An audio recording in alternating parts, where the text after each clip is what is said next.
अच्छा जी, welcome back. तो पिछली वीडियो में हम बात कर रहे थे कि जब आपकी स्टेट जो है वो कमज़ोर हो जाती है, आपके इंस्टीट्यूशंस कमज़ोर हो जाते हैं, तो फिर आप जो है मिलिट्री इंटरवीन करती है, जो कि फिर डेमोक्रेसी को जो है वो डीरेल कर दिया जाता है। तो इस तरह से जो पोलराइज पॉलिटिक्स आपको मतलब किस तरह से मिलिट्री डिक्टेटर्स को मौका दे रही है कि वो आएँ और आपकी डेमोक्रेसी को नुकसान पहुंचाएं। अच्छा, इसके बाद जो है fragment state concomitant with polarized politics leads to security threats। अच्छा, फ्रेगमेंट स्टेट्स वो होती हैं जिसमें बहुत सारे छोटे छोटे एथनिक ग्रुप्स होते हैं, जैसे पाकिस्तान में। अब जब बहुत सारे छोटे छोटे ग्रुप्स होते हैं और मिलिट्री जो है वो वजूद में आती है और पावर सेंट्रलाइज्ड होती है, तो फिर क्या होता है?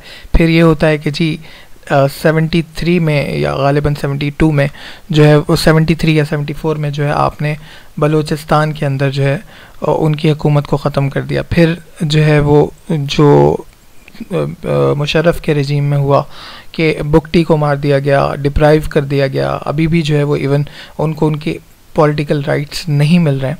तो ये सारी चीज़ें तब होती हैं जब पावर सेंट्रलाइज हो जाती है, और फिर जब ये चीज़ें होती हैं तो फिर जन्म लेती हैं जी पीटीएम जैसी ऑर्गेनाइजेशंस, ऐसी ऑर्गेनाइजेशन जो सिक्योरिटी को थ्रेट्स होती हैं। ठीक है जी। तो जो आपकी पोलराइज पॉलिटिक्स है वो सिक्योरिटी को थ्रेट देती है, और जब सिक्योरिटी थ्रेट्स हो जाते हैं तो फिर लॉ एंड ऑर्डर सिचुएशन आपका डिटेरिएट हो जाता है, आपके law and order situation control में नहीं रहता। और जब law and order situation control में नहीं रहता तो फिर जो है आपकी जो वीक इंस्टीट्यूशन है वो इकॉनमी को बिल्कुल तबाह कर देती है, क्योंकि जब स्टेट जो है वो पॉलिसीज़ नहीं अपना पाएगी, जब स्टेट पॉलिसीज़ को इम्प्लीमेंट नहीं करवा सकेगी, तो फिर जो है वो आपकी इकॉनमी डिस्टर्ब होगी। यानी कि आपने देखा कि हमने किस तरह से तीनों पॉइंट्स अपने जो है वो डिस्कस किए। पहला जो है, अगर मैं यहाँ बात कर लूँ कि आपकी जो है वो डिसइंटीग्रेशन हो जाती है, ठीक है।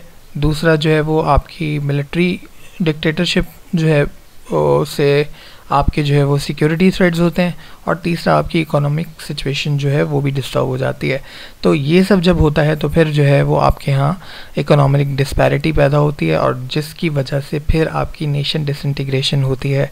जैसे आपने देखा कि जो आपका ईस्ट पाकिस्तान वाला विंग था वो इस वजह से सेपरेट हो गया क्योंकि आपने उनको इकोनॉमिक राइट नहीं दिए, पॉलिटिकल राइट्स नहीं दिए। आपकी जो डिस्ट्रीब्यूशन थी रिसोर्सेज की वो ठीक नहीं थी, जो कि आज भी मौजूद है। बलूचिस्तान में आपने 58 में सुई गैस से निकाला, और 70s में जाके आपने उनको गैस दी। इसी तरह से फिर जो है वो अभी मौजूदा सूरत हाल को अगर आप देखें तो पानी का एक इशू है कि सिंध में पानी जो है वो लोअर एस्पिरेशनल स्टेट है, तो यहाँ पर पानी ठीक से नहीं पहुँच रहा है।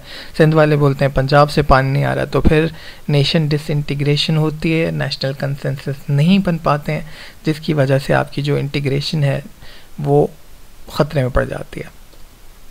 अच्छा जी, इसके बाद मैंने ये 3 डायमेंशंस को टच किया, आप 4, 5, 6 को भी टच कर सकते हैं। उसके बाद जो है कंक्लूजन में आएंगे, और कंक्लूजन में कोई नया आइडिया नहीं देते हैं आप, तो वही बात आपने करनी है कि due to polarised politics the state has not developed democratically, economically and politically. तो जी आज की वीडियो में मेरे पास आपके लिए इतना ही था। उम्मीद करते हैं वीडियो आपको पसंद आई होगी। मज़ीद वीडियोज़ देखने के लिए चैनल को सब्सक्राइब करना नहीं भूलिएगा। Thank you so much. अल्लाह हाफ़िज़।